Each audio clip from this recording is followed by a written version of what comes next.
안녕하세요. 저는 30살 미혼 여성인데요.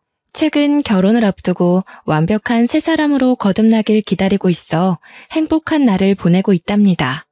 제가 이렇게 온전한 행복을 누리기까지 마냥 꽃길만 걸어왔던 사람은 아니에요.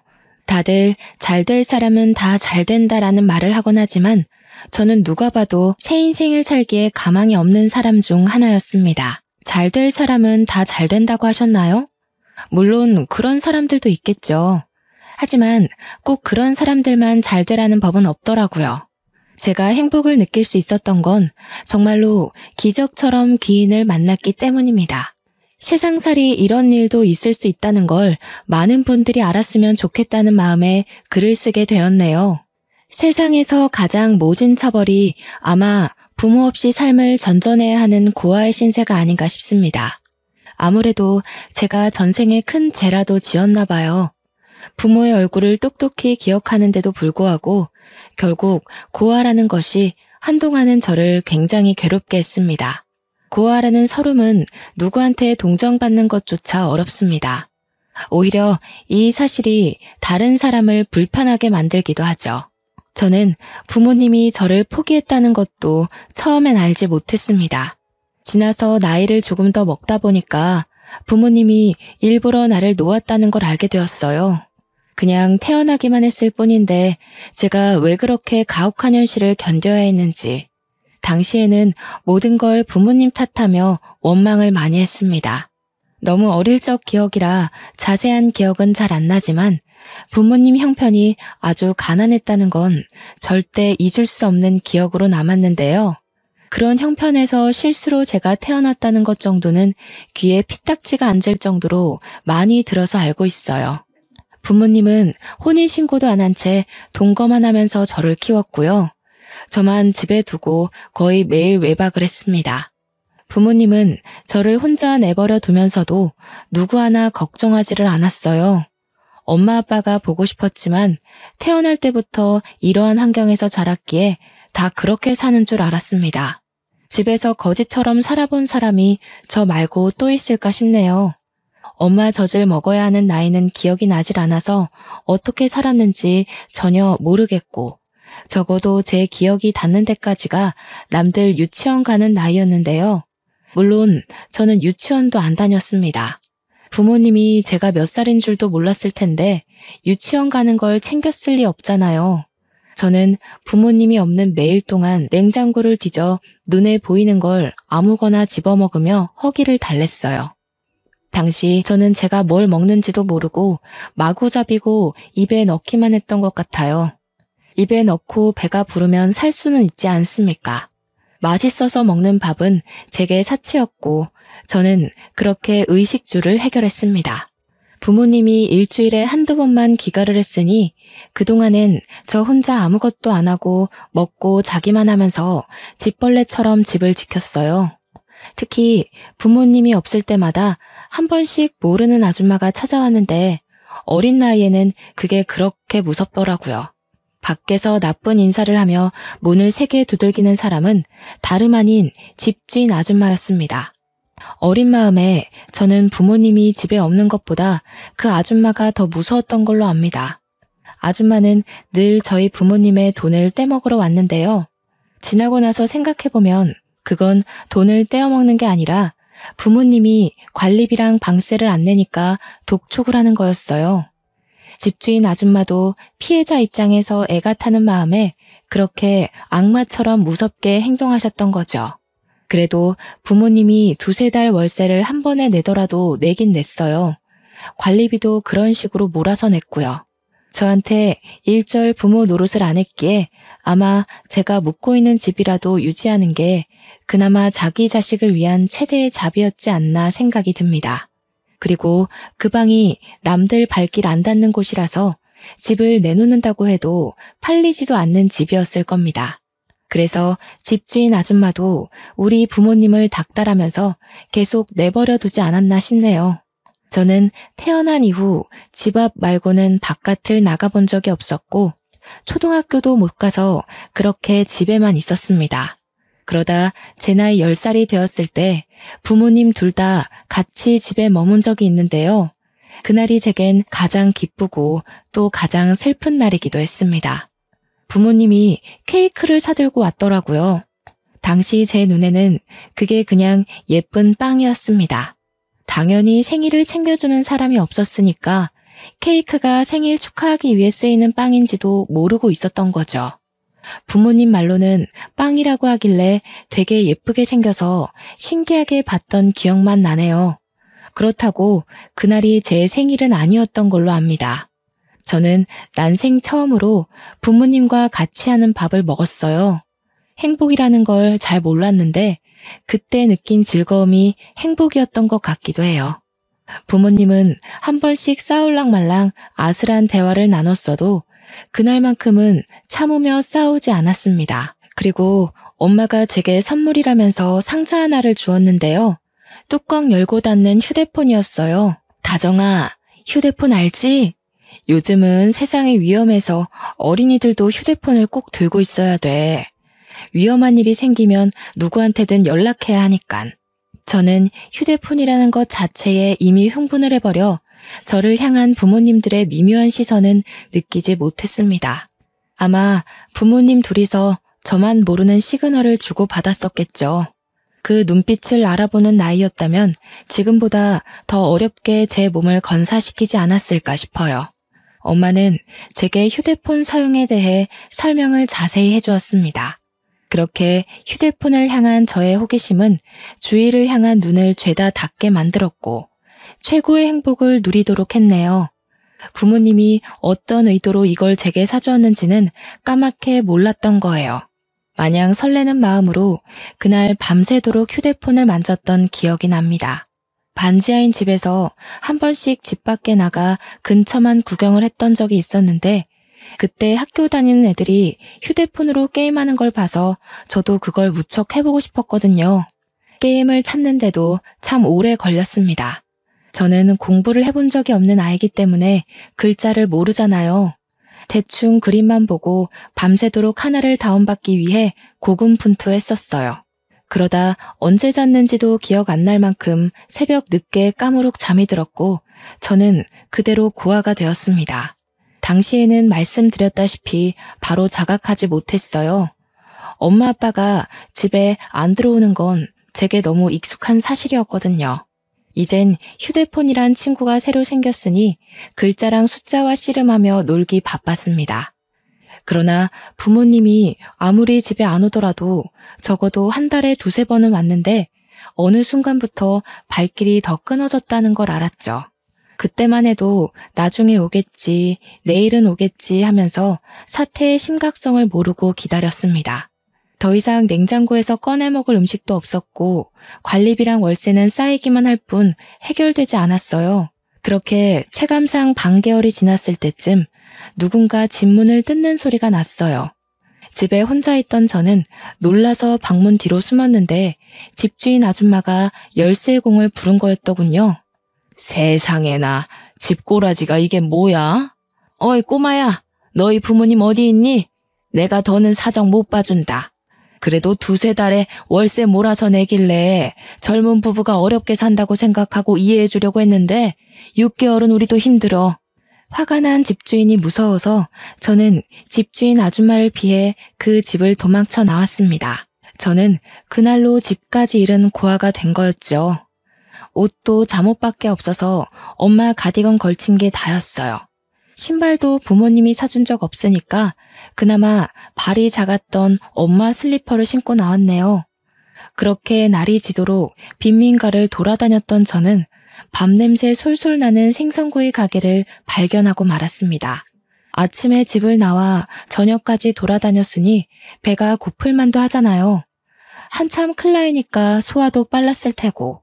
저는 맛있는 냄새가 나는 그 유혹을 지나치지 못하고 그곳 주위를 서성거렸습니다. 사람들이 들락날락하는 걸 한참 동안 눈치만 보다가 가게 문 닫을 시간에 슬금슬금 들어갔어요. 어이구 어쩐다니? 지금은 장사 끝났는데. 그런데 아가야, 설마 너 혼자 온 거니? 부모님은 어쩌고 이 추운 날씨에 그러고 왔어?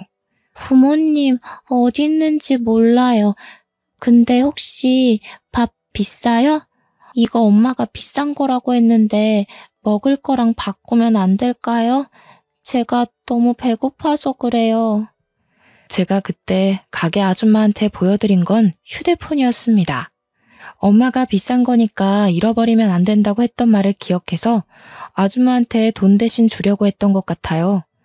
그게 비싼 걸 쓸 리가 없을 텐데 말이죠. 아줌마는 두 손으로 그걸 내미는 저를 한참이나 바라보셨는데요. 쫓겨날까봐 무서워서 아줌마 시선을 괜스레 피하면서 서 있었죠. 그런데 아줌마는 말없이 가게 문을 닫더니 저를 자리에 앉히곤 주방에 들어가더라고요. 뚝딱뚝딱 금세 무언가 두들기고 지지는 소리가 났습니다. 곧 쟁반에 따뜻한 밥과 함께 돌아오셨어요. 그때 먹은 고등어구이를 제가 아직도 잊지 못합니다. 여전히 제게 세상에서 제일 맛있는 음식이 고등어이기도 하고요. 고등어 말고도 처음 먹어보는 반찬이 참 많았는데요. 아줌마는 제가 밥을 다 먹을 때까지 하나하나 챙겨주셨습니다. 손수 물도 떠다 주면서 국이랑 같이 먹어야 안 체한다고 계속 신경을 썼죠. 그래서 너는 어디서 온 거니? 얼마나 돌아다닌 거야? 엄마 아빠 어디 갔는지 몰라? 전화기 들고 있으면서 전화라도 해보지 그랬어. 아줌마가 연락해 줄까? 엄마 아빠 전화번호 몰라요.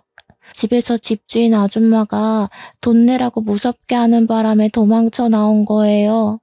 나중에 다시 가보려고요. 저는 아줌마가 물어보는 질문에 하나같이 모른다고 대답하면서 제가 겪었던 일들을 말해주었습니다. 그러니 아줌마는 제가 처했던 상황을 단번에 눈치챘나 봐요. 저는 밥을 다 먹은 후 아줌마 손을 잡고서 경찰서로 갔습니다. 집에 데려다주는 줄 알았는데 경찰서를 간 거라 좀 더 무서웠네요. 아줌마의 부탁으로 경찰은 저를 실종 신고하려고 제게 부모에 대해 물었지만 그때서야 저는 부모님 이름도 모른다는 걸 알게 되었어요. 부모님 얼굴만 알지 정작 부모님에 대한 신상 정보를 아무것도 모르고 있었습니다. 나이도 몰랐는데 경찰이 제 출생신고 기록을 보고서 10살이라고 말해주어 그때부터 나이를 세기 시작했어요. 결국 아무런 정보도 알지 못한 채 경찰은 제 이름과 나이 인상착의만 보고 저는 실종 미아 신고 접수를 했을 겁니다. 내내 제 곁을 지켜주고 있던 아줌마는 제가 글자도 모르고 숫자도 모르고 몸만 컸지 배움은 유치원 애들보다 못하다는 걸 알게 되었는데요. 일단 제 부모를 찾겠다는 신고 접수는 들어갔는데 그동안 저를 어디 둬야 하나 그 고민을 다 같이 했었어요. 경찰이 아동보호소를 알아봐줬는데 그렇게 찾은 곳이 바로 보육원이었습니다. 일단 밤이 늦었기에 아줌마 뜻에 따라 저는 아줌마 집에 가서 하룻밤 신세를 지게 되었어요. 그러고 다음날 꿀맛 같은 아침밥을 먹고서 아줌마 손을 잡고 보육원을 갔죠. 그러나 보육원 분위기는 생각보다 삼엄했고 원장님의 말씨는 친절했으나 표정이 예사롭지 않다는 걸 아줌마가 느낀 것 같더라고요. 그날 보육원 두세 군데를 더 돌아다녔던 걸로 알아요. 아줌마가 저를 맡겨둘 만큼 멀쩡한 보육원을 발견하지 못했기 때문이라는 걸 나중에 알았습니다. 지금 이 글을 쓰면서도 아줌마가 참 좋은 분이라는 걸 새삼 다시 느끼고 있네요.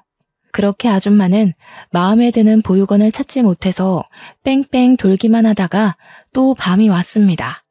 아줌마와 하룻밤을 더 보내게 되었는데 저는 당시 다른 건 몰랐고 그저 고등어를 또 먹게 되었다는 사실에 기쁘기만 했어요. 그리고 그날 밤 집에 돌아오는 길에 아줌마가 사줬던 새 내복을 입고서 아줌마 옆자리에 누웠는데요. 아줌마가 제게 정말 고마운 제안을 하는 거 아니겠습니까? 이름이 다정이라고 했지? 다정아, 너만 괜찮다면 아줌마랑 같이 지낼래? 아줌마도 평생 혼자 살아왔거든.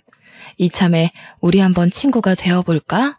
아줌마랑 친구하면서 지내다가 부모님한테 연락이 오면 그때 돌아가면 되잖아. 친구요? 아줌마랑 저는 어른이고 아이인데 친구가 될 수 있어요? 혹시 아줌마도 초등학교 가야 되는 나이예요? 그런 건 아니고, 친구라는 건 서로 친구하고 싶은 마음만 있으면 얼마든지 친구할 수 있는 거야. 아줌마도 다정이가 좋고, 다정이도 아줌마를 좋아해주면 가능하지. 그럼 나 계속 그 물고기 먹을 수 있어요? 고등어? 아줌마랑 친구하면 고등어 계속 먹는 거예요? 그러면 저 아줌마랑 친구할래요. 한참 어른과 어린 제가 친구를 한다는 게 당시에는 이해하기 어려웠지만 저는 그때 고등어를 또 먹을 수 있다는 생각 덕에 좋아라 했던 걸로 기억합니다. 그렇게 저는 아줌마 일을 도와가며 고등어도 매일 먹으면서 밥 부족하지 않게 잘 먹고 잘 자랐죠. 아줌마가 자비를 써서 제 학교까지 보내주었는데요. 제가 초등학교 입학 당시 너무 늦은 나이기도 했고 또 유치원 수준도 못 미칠 만큼 배운 게 없어서 결국 특별반 수업을 들어갔습니다. 장애인 친구들이 수업받는 곳이었는데 저 또한 인지 능력이 낮아서 수업 진도가 잘 맞았던 걸로 기억해요. 특별반 친구들은 저보다 어린애도 있었고 한두 살 많은 언니 오빠들도 있었는데요. 학교 다니는 게 그렇게 재미있는 건 줄 몰랐어요. 공부도 친구들과 노는 것도 또 급식 먹는 것도 제겐 하나같이 놀이나 다름없었을 만큼 즐거움을 얻었습니다. 집에 오면 아줌마가 제 공부와 숙제를 봐주기도 했어요. 아줌마가 저에게 가르쳐줄 수 있는 지식까지는 계속 과외 선생님처럼 알려주고 가르쳐 주었습니다. 공부에 재미를 붙인 저는 정말 무섭게 배움을 습득했고 그렇게 중학교, 고등학교까지 아줌마의 뒷바라지를 받으며 다녔어요. 그때까지도 제 친부모에 대해서 경찰에선 연락조차 없었네요. 부모님을 만난 적도 없었다는 거예요. 하지만 상관이 없었습니다. 오히려 부모님이 절 찾는다면 그게 서운할 것 같았어요. 아줌마와 지내는 하루하루가 너무 재밌었거든요. 이전에 부모님 울타리 안에서 살았던 기억이 생생하게 남아 있었는데 그 지난 날과 당시가 비교되면서 아줌마 곁을 벗어나고 싶지가 않았거든요. 아줌마가 가끔은 부모님 언급을 하면서 보고 싶지 않냐고 묻기도 했는데 저는 오히려 아줌마한테 부모님 얘기하지 말라고 툴툴거렸네요. 그때가 행복하지 않았다는 걸 제 몸이 본능적으로 기억하고 있는 거겠죠. 살다 보니까 아줌마는 왜 지금까지 혼자 살고 있는지 궁금할 때가 있었습니다. 한날은 같이 밥을 먹다가 질문을 참지 못하고 물어본 적 있었어요. 이 아줌마도 결혼할 뻔한 아저씨가 하나 있었지. 그런데 아저씨 집안이 아줌마를 너무 싫다고 해서 어쩔 수 없이 헤어졌어. 그 아저씨 말고는 마음에 드는 남자가 없었으니까 지금껏 혼자겠지? 아줌마 완전 순정파였네요. 젊을 때 만난 인연이면 되게 오래된 기억인데 그 아저씨 얼굴이 아직도 기억나요? 나는 내 부모 얼굴도 거의 다 까먹어버렸는데. 그럼 기억이 나지. 많이 좋아했었으니까. 이렇게 한 사람 오래 좋아하는 것도 참 할 짓이 못 돼. 차라리 여기저기 아무 남자나 만날 수 있는 그런 사람이라면 좋겠다, 나도. 네, 아줌마는 그런 거 안 어울려요. 그리고 그렇게 예쁜 사람들이 어디 좋은 사람인 줄 알아요? 여기저기 찔러보는 사람 치고 정직하고 올곧은 사람 없다는 것에 제 인생을 걸게요. 아줌마와 저는 아줌마가 처음 제안을 했던 것처럼 정말 친구로서 참 돈독한 사이가 되어갔습니다. 이건 가족을 넘어서 친구라고 정해야 하는 게 아줌마와 제 사이를 더 잘 설명할 길이라 확신합니다. 제가 고등학교까지 전교 7등으로 무사히 졸업을 마쳤는데 아줌마가 제 대학까지 보내주려고 등록금 얘기를 꺼내더라고요. 기다렸다는 듯이 말하면서 자기가 그동안 적금 모아둔 거 있다고 흔쾌히 저한테 주겠다는 거 있죠. 저한테 아낌없이 퍼주는 아줌마에게 너무 감사하면서도 동시에 받기만 하는 것 같아서 미안했습니다. 물론 대학 등록금은 정말 필요가 없었어요. 제가 수석으로 입학하는 덕에 장학금을 받고 다니게 되었거든요. 그 말을 해줬더니 아줌마가 정말 많이 기뻐하면서 자기 딸인 것 마냥 기특하다고 칭찬해주더군요. 나 아줌마 없었으면 이렇게 못 컸다는 거 알죠? 나 걷어줘서 정말 고마워요. 이젠 저도 어른 됐으니까 제가 다 갚아드릴게요. 시끄러워. 걷어주긴 무슨. 네가 다 늙은 나를 걷어준 거지. 어디서 내가 이런 보물 같은 친구를 얻었나 모르겠네. 아줌마야말로 다정이가 너무 잘 커져서 고마워. 아줌마는 여태까지 제게 해주었던 모든 걸 전혀 갚을 필요 없다면서 오히려 저더러 남 생각하지 말고 열심히 살아주기만 하라고 했습니다. 저는 아줌마가 이렇게 반응할 줄 알았어요. 제가 말로 하면 안 받을 걸 알기에 결국 저는 몸소 직접 실천하기로 마음먹었죠.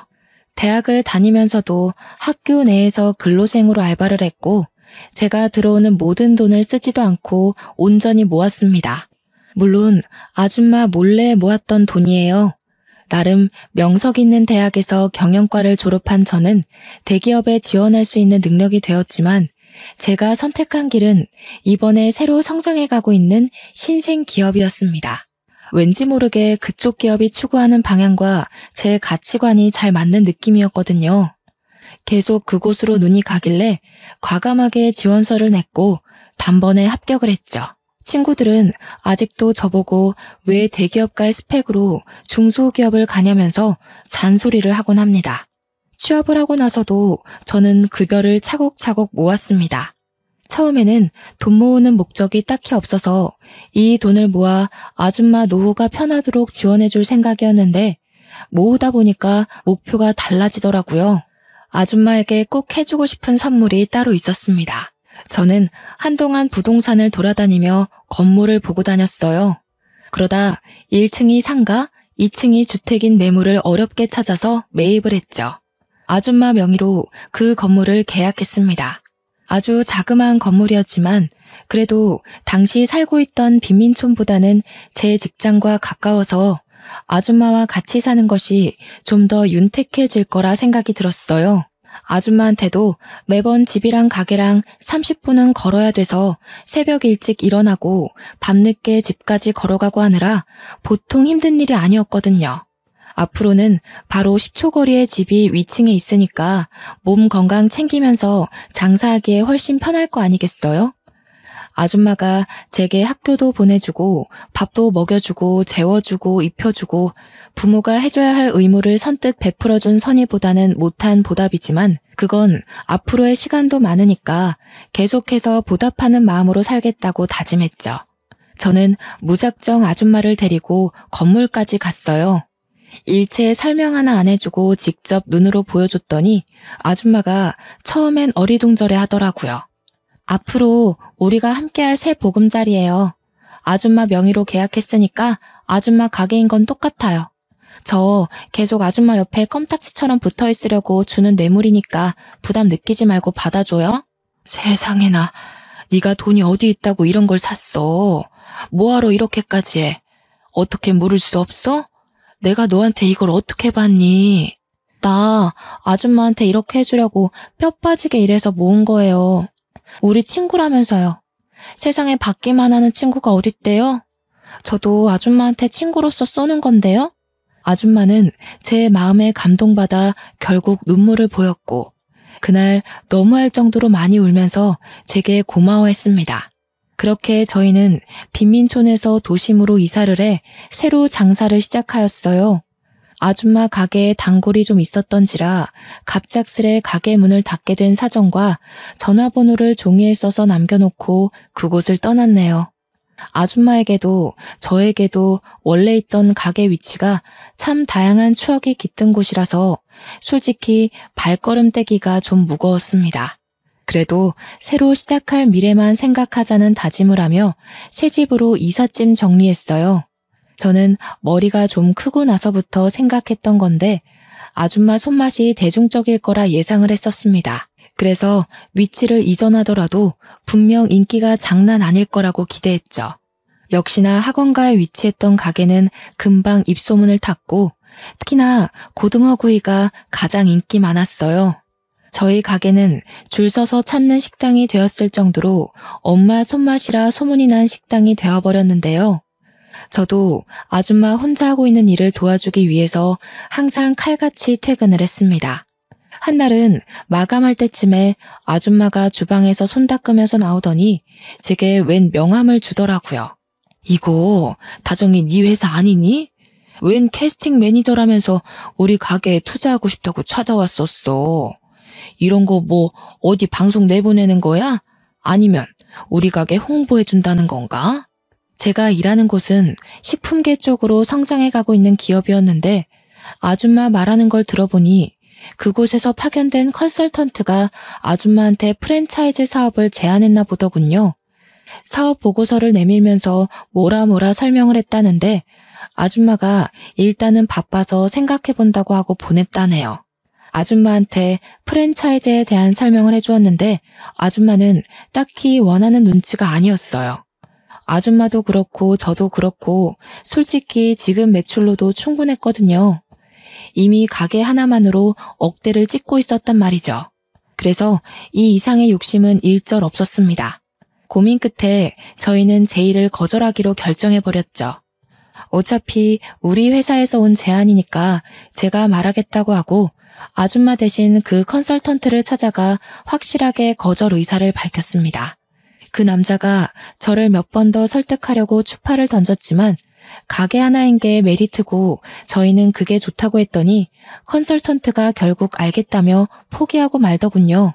그런데 그게 높은 사람한테 보고가 갔나 보더라고요. 며칠 뒤의 일이었습니다. 퇴근한 뒤 차를 타고 집 앞에 도착했는데 아줌마가 어떤 정장 입은 아저씨와 대화 중인 게 보였어요. 정장 입은 사람이 찾아온다는 건 기업이라는 거고 사업화가 목적인 사람이라는 건데 최근 그런 제안을 받은 곳은 우리 회사잖아요. 어쩐지 그 컨설턴트가 쉽게 제 거절을 인정을 한다 싶었어요.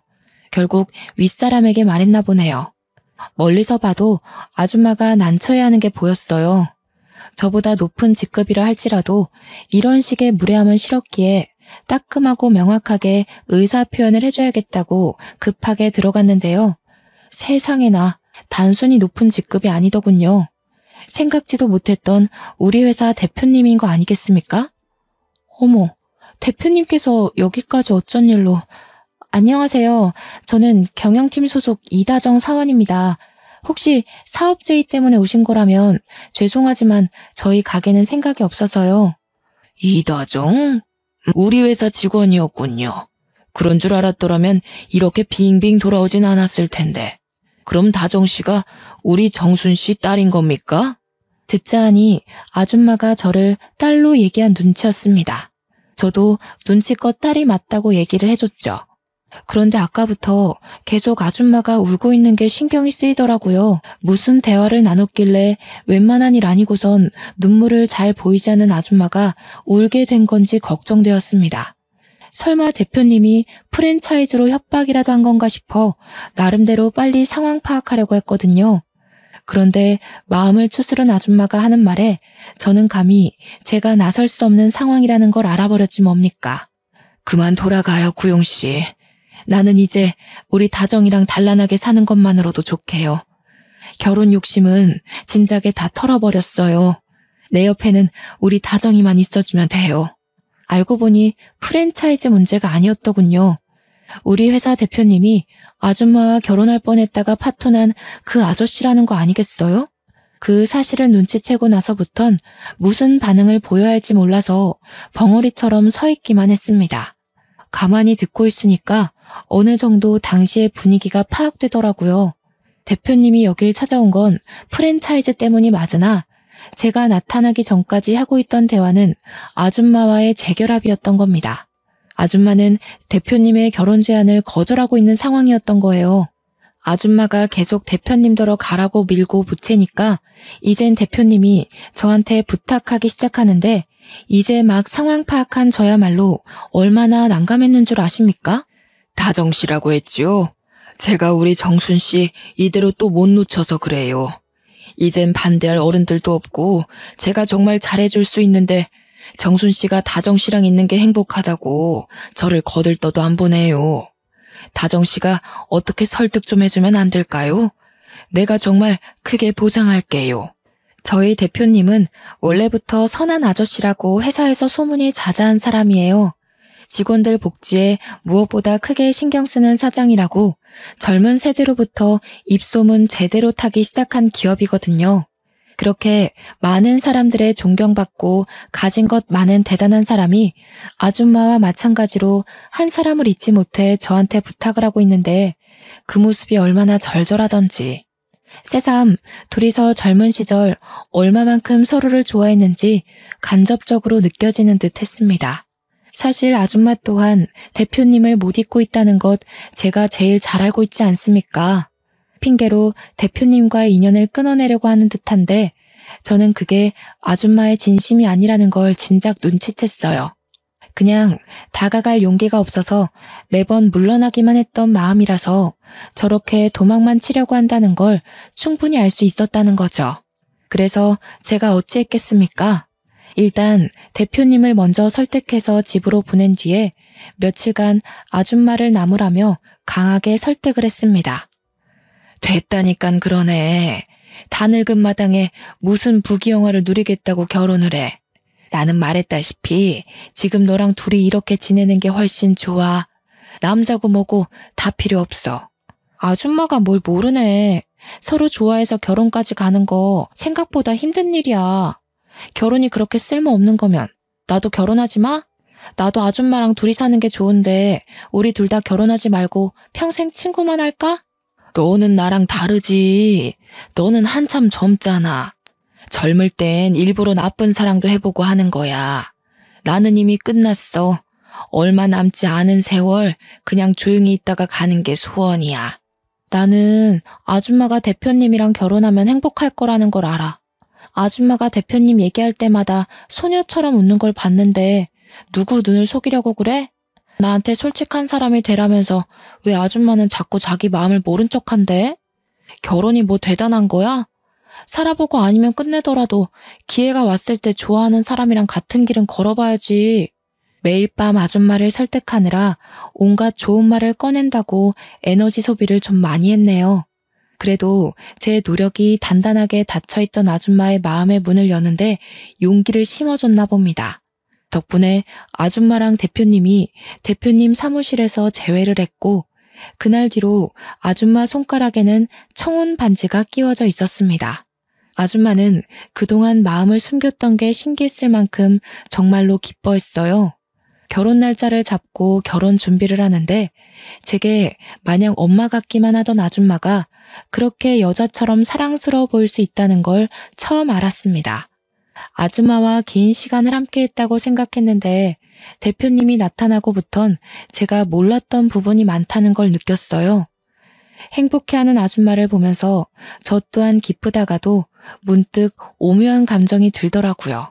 아줌마랑 평생 같이 살 거라고 생각했고 한 번도 헤어짐 있을 거라고 상상한 적이 없었는데 막상 저보다 아줌마한테 더한 행복을 줄 수 있는 사람이 나타났다 보니까 제가 아줌마를 놓아주는 게 축복해주는 거란 생각이 들었어요. 그게 참 이상하게도 씁쓸했습니다. 사실 저와 아줌마의 관계는 언제든지 깨져도 이상할 게 없는 사이잖아요.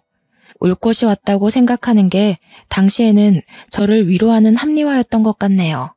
두 분의 결혼은 저한테도 기쁨이었고 저는 그렇게 혼자 미리 마음을 정리하기로 했습니다.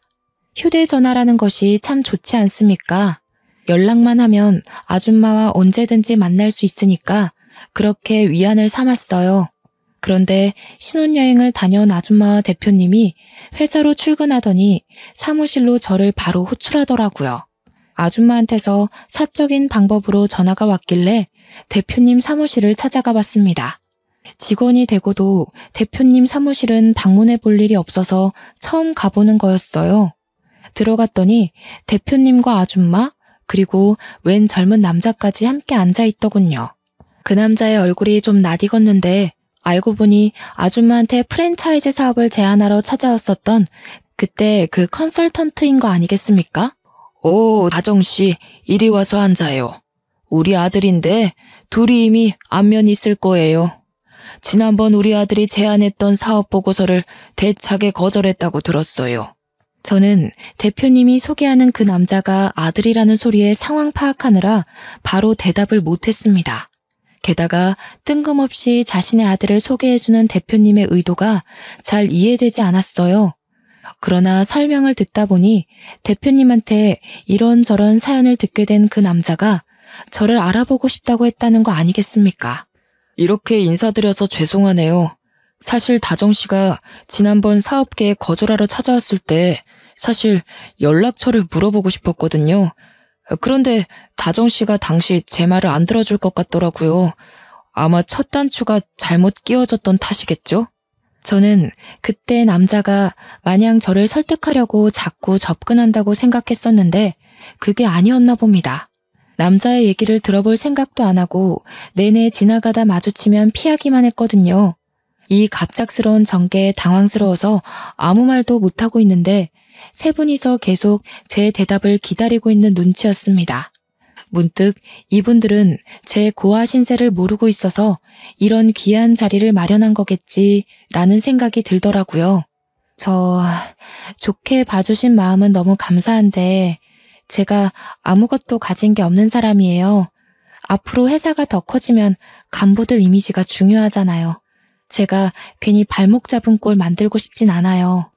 하지만 역시나 대표님은 소문대로 인품이 우수한 분이셨고 이미 아줌마에게 저와 같이 살게 된 스토리를 나누면서 자연스레 제가 어떤 사정이었는지 알고 계셨나 보더라고요. 내가 제일 싫어하는 부류가 어떤 사람인 줄 아십니까? 겉모습만 보고 그 사람의 모든 걸 매도하는 사람들이에요. 인사팀에다 신입 뽑을 때 최대한 유념해달라고 매년 부탁하고 있기도 하고요. 다정 씨 같은 인재를 출신만으로 놓친다면 그건 아마 그런 사람들이 실수를 하고 있는 게 아닌가 싶은데 대표님이 해주는 좋은 말씀에 저는 위로를 넘어서 스스로에 대한 자부심까지 생겼습니다. 항상 당당하게 살면서도 고아라는 처지 때문에 작아질 때가 어쩔 수 없이 있었거든요.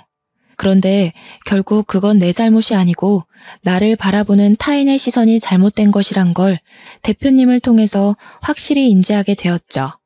그렇게 저는 용기를 얻고 대표님 아들과 정식으로 연락처를 교환했습니다. 그 남자와 개인적으로 만나면서 마음을 키워가는데 대표님을 닮았는지 아들 되는 사람도 무척 너그럽더라고요. 생각하는 폭과 아량도 넓었습니다. 그렇게 이어져 온 인연이 얼떨결에 결혼까지 가게 된 겁니다. 그럼 관계가 어떻게 되겠습니까? 아줌마와 대표님이 결혼했으니 그 밑에 아들인 제 남편은 새엄마가 바로 우리 아줌마가 되는 거 아니겠어요? 그렇다면 저한테는 시모인 거잖아요. 무슨 이런 운명의 장난이 다 있단 말입니까? 사연 쓰느라 다시 과거를 정리하고 있는 이 시점에도 웃음이 막 나오네요. 저와 남편은 시댁으로 들어가 살게 되었는데 덕분에 아줌마와 한 지붕 아래 가족이 되었지 뭐예요? 제게 친구였던 아줌마를 어머님이라고 부르며 평생 한 식구가 된 거예요. 말로만 식구라고 노래 부르는 것 말고 서류상으로 정말 가족이 되니까 이게 또 기분이 남다르더라고요. 아마 저와 아줌마가 세상에서 가장 친한 시모와 며느리 사이가 아닌가 싶습니다. 솔직히 단연 1등이라고 자부할 수 있어요. 그리고 저와 시모가 원래 살던 곳은 시모가 장사일을 계속 하고 싶다고 해서 2층 주택까지 식당으로 싹 다 리모델링하여 1층, 2층 넓게 장사 중입니다. 저와 남편은 퇴근하고 와서 나란히 시모의 일을 도와요. 이렇게 시댁을 만나기까지 가족이란 정이 이 정도로 든든한 건지 몰랐습니다. 가족이 있다는 것만으로도 세상의 무게가 조금은 가볍게 느껴지더라고요. 유년 시절을 어렵게 보낸 제가 감히 이런 귀한 가족을 다시 얻게 되리라 기대조차 하지 못했거든요. 고아라는 운명을 받았으니 제게 주어지는 많은 차별과 시선은 어쩔 수 없는 숙명이라고 여기며 살려고 했는데 참 인생살이 신기하지 않습니까? 행복이라는 건 노력으로도 가능하고 기적처럼 찾아올 수도 있는 거고 공짜로 던져질 수도 있는 것이란 걸 깨달았어요. 또 누구한테나 조건 없이 들이닥칠 수 있다는 것도 알게 되었고요. 참, 이건 나중에 들어서 알게 된 사실인데 저의 친부모가 여태 연락이 없었던 이유를 최근에 전화온 경찰한테 들었어요. 사실 친부모는 도박에 중독이 된 사람들이더라고요. 돈이 없으니 여기저기 꿔간 돈을 갚지도 않고 도박에 탕진하고 피해자들한테 신고를 왕창 받는 바람에 징역살이 중이라는 겁니다. 그동안 수십 번 신분 세탁을 하면서 여러 사람에게 사기치고 다녔대요. 법적으로 빠져나갈 구멍이 없어서 한 5년 동안은 징역살이 확정이라고 하네요. 생각지도 못한 친부모의 존재를 얼떨결에 듣게 되었지만 제 마음이 이미 친부모한테서 떠나버린 탓에 그리 큰 타격은 아니었습니다. 다만 혹시라도 친부모 꼬리표를 떼지 못한 그들이 제 앞길에 나타나는 일이 생길까봐 그건 좀 두렵네요. 만약 나중에 제가 더 성공하고 나서 핏줄 연연하며 키워준 값 내놓으라고 찾아온다면 그 때문에 우리 가족한테 피해가 간다면 죽을 때까지 용서 안 하고 복수를 해줄 겁니다. 제 인생 여기까지 오는데 너무 아슬아슬하고 기구했는데요. 사람은 조건 없이 누구나 행복할 기회가 있다는 걸 알게 해준 시댁이 정말 감사할 따름입니다. 누가 뭐래도 제 인생의 가장 큰 은인이고 잊지 못할 사람은 당연히 시모이지 않습니까? 저는 아직도 시모에게 못다 갚은 은혜를 보답하는 중이고 여전히 예전처럼 엄마 딸로 지내고 있답니다. 그리고 다음 달이면 저와 남편이 정식으로 부부가 되는 날이에요. 시부가 정말 예쁜 식장을 큰돈 들여서 대여해 주셨습니다. 야외는 아닌데 야외처럼 하늘이 활짝 보이는 식장이었어요. 그 식장을 보러 가서 남편과 장난삼아 단상까지 걸어가는데 문득 많은 생각이 들더라고요. 정말 많이 외로웠고 아팠을 어린 시절 저에게 고생했다고 버텨줘서 고맙다고 수없이 말을 했습니다. 다음 달에 올 결혼식은 저에게 큰 기억으로 남을 것 같아요. 생일도 한번 챙겨본 적 없던 제가 태어나서 처음으로 사람들에게 가장 큰 축복을 받는 날일 거잖아요. 상상만 해도 심장이 두근거리고 긴장이 되는 거 있죠? 단언컨대 그날 화장 지워지도록 눈물을 흘리지 않을까 싶습니다. 저더러 태어나줘서 고맙다고 얘기하는 남편이랑 시댁 식구와 이대로 영원히 행복했으면 좋겠어요. 저는 인생의 비탈길을 좀 빨리 걸었다고 생각하렵니다. 앞으론 평평한 아스팔트 길을 부드럽게 달릴 기대만 하면서 이 글을 마무리하겠습니다. 긴 글 감상해 주셔서 너무 감사드리고 늘 행복하시길 바래요.